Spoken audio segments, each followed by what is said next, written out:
আসসালামু আলাইকুম dear viewers, আপনারা সবাই কেমন আছেন? আজকে আমি আপনাদের সাথে ফ্রান্স রেভলিউশন এই বিষয়টা নিয়ে আলোচনা করব। এই বিষয়টা প্রায়শই ভাবে জিজ্ঞেস করা হয়, হোয়াট ইজ ফ্রান্স রেভলিউশন? তো যাই হোক, শুরু করা যাক। France revolution is one of the remarkable events in the history of the world. অর্থাৎ পৃথিবীতে যতগুলো স্মরণীয় ঘটনা রয়েছে তাদের মধ্যে ফরাসি বিপ্লব অন্যতম একটি। It started in the 1789 and continue till 1799। এটার সূচনা হয়েছিল 1789 সালে এবং এটা দীর্ঘস্থায়ী চলেছিল 1799 সাল পর্যন্ত।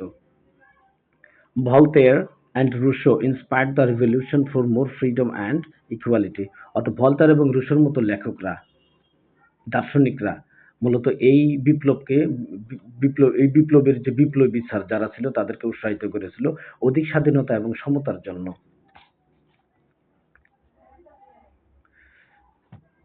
During the reign of the Louis of the France, there were social inequalities among the people. অর্থাৎ ফ্রান্সের লুইসের শাসনামলে সমাজের মানুষের মধ্যে ব্যাপক অসমতা বা বৈষম্য ছিল।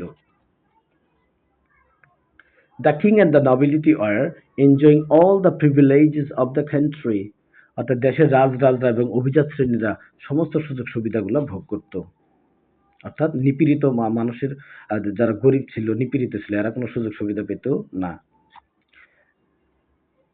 The law of the country was not equal for all classes of people. দেশের যে আইন কানুন ছিল এটা সব মানুষের জন্য সমান ছিল না। The existing social injustice promoted the revolution known as the French Revolution. এই বিদ্যমান অবিচার যে বিপ্লবের সূচনা করেছিল সেই বিপ্লবটাই মূলত ফরাসি বিপ্লব নামে খ্যাত বা পরিচিত। The slogan of the France Revolution was equality, fraternity and liberty. অর্থাৎ ফরাসি বিপ্লবের যে স্লোগানটা ছিল হচ্ছে সমতা, মৈত্রী এবং স্বাধীনতা। This revolution has a great impact on life and literature of the people of England. অর্থাৎ ইংল্যান্ডে বসবাসকারী মানুষের জীবনে এই বিপ্লবের ব্যাপক প্রভাব পড়েছিল। ইংল্যান্ডে বসবাসরত মানুষ এবং ইংরেজি সাহিত্যে এর ব্যাপক প্রভাব পড়েছিল। Many English poets came to France to join the French Revolution. অসংখ্য ইংরেজ কবি ফ্রান্সে এই ফরাসি বিপ্লবে যোগদানের জন্য এসেছিলেন।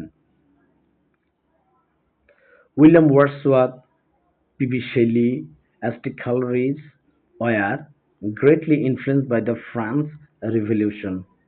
অর্থাৎ William Wordsworth, Percy Bysshe Shelley, Samuel Taylor কলেরিজের মতো লেখকরা এই ফরাসি বিপ্লব দ্বারা ব্যাপকভাবে প্রভাবিত হয়েছিলেন। France revolution has several aspect and faces. অর্থাৎ ফরাসি বিপ্লবের বিভিন্ন দিক এবং পর্যায় রয়েছে। Liberty is one of them, এদের মধ্যে স্বাধীনতা অন্যতম একটি। The revolution was a protest against oppression and exploitation.